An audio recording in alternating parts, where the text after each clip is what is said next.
Hello BookTube, it's Ben here from the History Fellow channel. I hope you're all having a great day. Today we've actually got the sun out for a change, but apparently the end of the week it's going to be raining towards the end of the week and all weekend, so we'll grab the sun whilst we can. Anyway, I hope you're all well and looking after yourselves and the weather's good with you. Anyway, as it's Tag Tuesday, I'm going to do a tag. I'm not going to be rebellious and do something else. We'll stick this week's tag on a Tuesday for a change like we're supposed to. Anyway, I'm going to do the non-fiction book tag. It's just 10 questions, all about, surprisingly, non-fiction. Alright, question 1. How much non-fiction do you read? Practically everything I read is non-fiction. Unfortunately, I'm not a fiction reader of any real kind, but actually I'm thinking of changing that because I feel like I need to broaden my knowledge a little bit, so I thought I'd start reading maybe a couple of the classics or some other type of fiction, but yeah, I always read non-fiction at the moment and have done for years and years, but I think I might change that soon.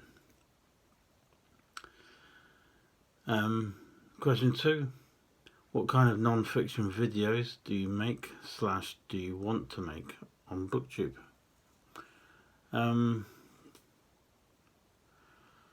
I suppose I like the book haul tags, no, not the book haul videos, the shelf tours, because it's always nice to see what everyone else is getting or what everyone's reading, so it's always good to see them. And I just generally like if people are talking about non-fiction, they're the channels or the videos that I tend to aim for. So, question 3. What's your favourite subgenre of non-fiction? Well, mine's clearly history. Even going off that, I prefer World War II. I'm really enjoying that at the moment. All about Europe in World War II, how it affected Britain at home. I'm also getting into the Eastern Front, how Germany had to try and cope with that, with the onslaught of the Russian troops. And I'm also enjoying the Far East theatre, the Japanese, and finding out about Burma and all that sort of thing. So I'm enjoying that. Other parts of history I enjoy are US history from the Civil War onwards. Well, no, actually kind of sort of the 1820s, 1830s onwards, right up to modern day. And then obviously back nearer to home, I like British and Irish history, both military, political and social history. I'll happily read.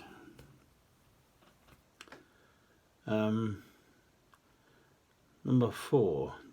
Do you have a favourite non-fiction book?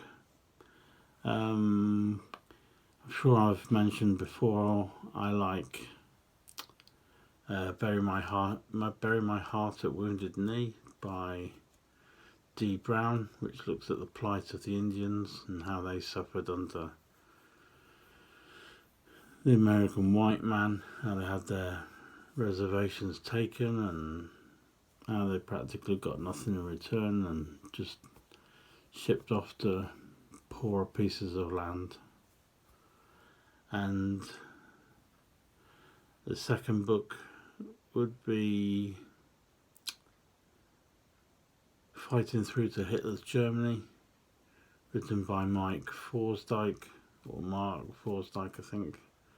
That's all about the Suffolk Regiment, who read about them training for D-Day and then eventually them landing on the beaches at D-Day and fighting their way, obviously, through France, trying to get as close to Germany as possible. That's a really good read. I would highly recommend that as well. Number 5. What do you think keeps people from wanting to read about more non-fiction? To be honest, I don't think people like to be educated. Unless they're at school or college or university, then I really don't think there's much appetite for people wanting to learn. I don't think people like to learn about facts, figures, years, people, why people did this, what was the reason, and that sort of thing. I think they'd happily get lost in just a normal fiction book, and that's what people tend to prefer. Which is why society ends up repeating all the mistakes we've made in history time and time again. Oh, I am a miserable bugger, aren't I? Number 6, why do you like non-fiction? Probably the reverse. I love to learn. I believe you should learn everything, or learn something every day that's new. I'll happily learn about facts, figures, about people, places, from any kind of stream, whether it's the media or the internet or through books or films or programs. I would happily learn about history 24/7. Number 7. What's a non-fiction book you read because of YouTube?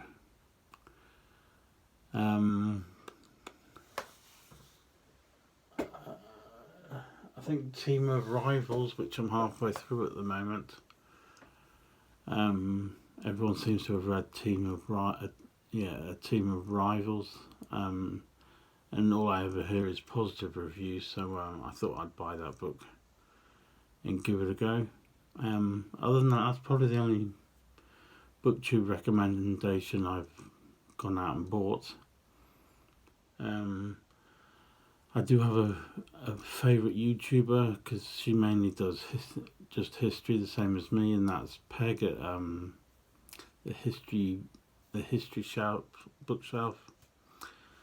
I find her channel fascinating. It's brilliant. I'm in awe of all the books she has and how many she has coming in.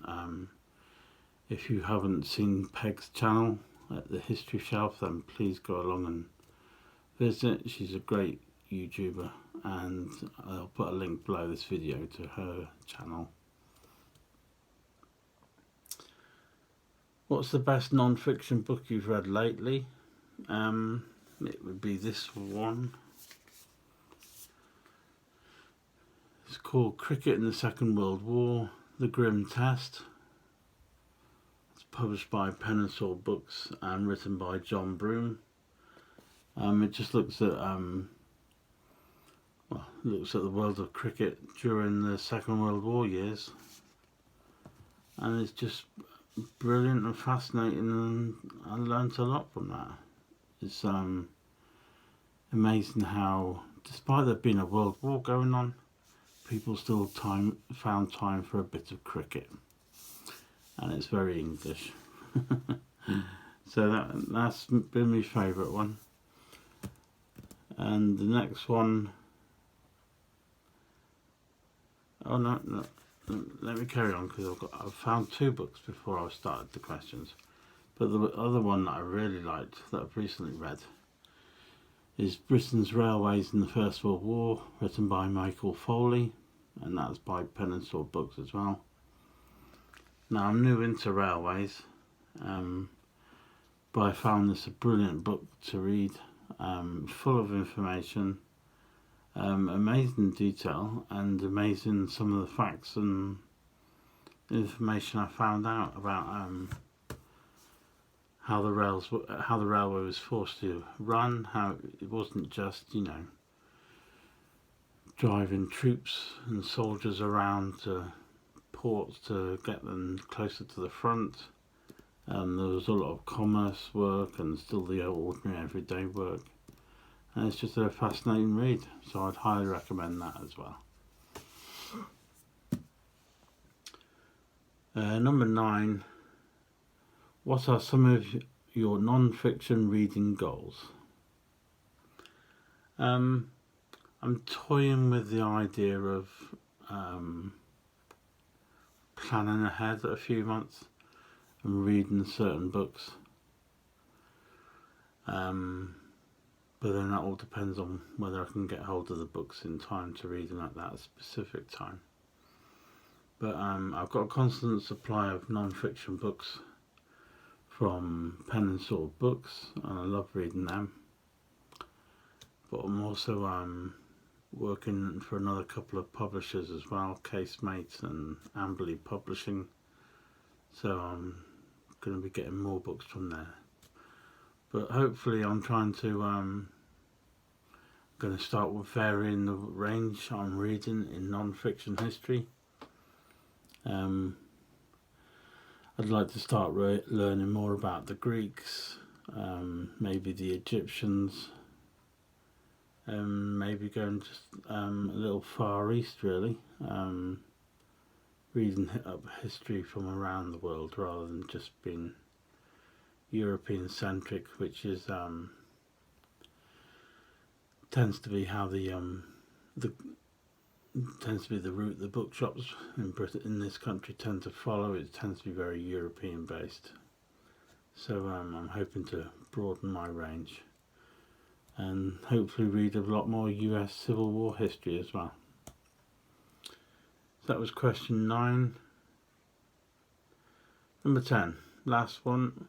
What's your advice for incorporating more non-fiction into your reading diet? Well, I honestly don't think I can do much more. All the books I read are history based. I tend to only watch history type programs on the television. I tend to only watch history based films as well. Some people might say I need to get out more. Maybe I do. But I'll happily read magazines. I get quite a few history magazines. And just generally, if it's not history, I'm not really into it. So some might say that is a bit sad and boring, but I'm quite happy. There we go, that's the last of the questions from the non-fiction book tag. Thank you very much for watching. If you've managed to make it to the end of this video, very well done. Please why don't you type down in the comments below what your favourite history book is, and I can see if I can find a match, see if I like the same books as you. But anyway, thanks for watching. Give us a thumbs up if you don't mind, and I shall see you in the next video. Thank you very much. Goodbye.